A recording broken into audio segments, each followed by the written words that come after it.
दोस्तों, क्या आपने कभी सोचा है कि किन किन बीमारियों के पहले ए का इस्तेमाल होता है और किन किन बीमारियों के पहले ए का इस्तेमाल नहीं होता है, और कौन ऐसी खास बीमारी है जिसके पहले द का इस्तेमाल होता है? केवल वो खास बीमारी एक ही है जिसके पहले द का इस्तेमाल होता है। आइए जानने का प्रयास करते हैं।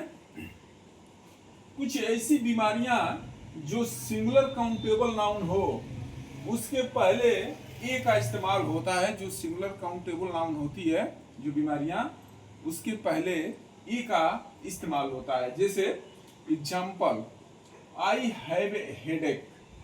हेड एक का मतलब होता है दर्द, यानी हेड एक, सिर से संबंधित दर्द। मेरे सिर में दर्द है, ठीक है। ये जो बीमारी है हेडेक, इसके पहले ए का इस्तेमाल होता है।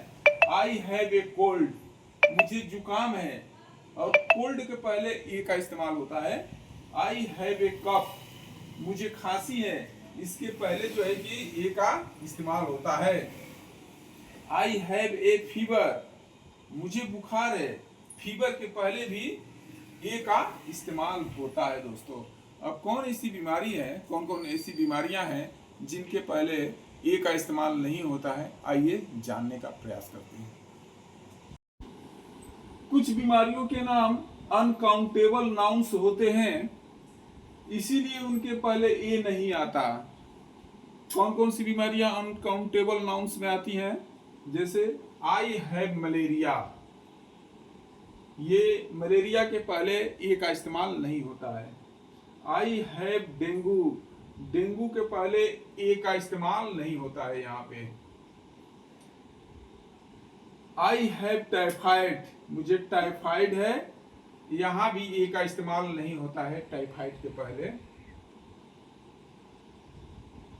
आई हैव इन्फ्लुएंजा, इन्फ्लुएंजा के पहले भी ए का इस्तेमाल नहीं होता है, मुझे इन्फ्लुएंजा फ्लू है। अब दोस्तों, यहाँ पे ध्यान देने योग्य बात है कि द का यूज किस खास बीमारी के पहले होता है। तो द का इस्तेमाल जो है कि फ्लू के पहले होता है। फ्लू का मतलब इन्फ्लुएंजा होता है, लेकिन जब भी हम इसका शार्ट रूप लिखते हैं फ्लू, तब द का इस्तेमाल होता है। जैसे आई हैव द फ्लू, यही एक बीमारी है जो जिसके पहले द का इस्तेमाल करते हैं, मुझे फ्लू है। दोस्तों, अगर कोई और भी रीजन होगा फ्लू के पहले द लगाने का, तो आप लोग कमेंट बॉक्स में कमेंट करिएगा। थैंक्स।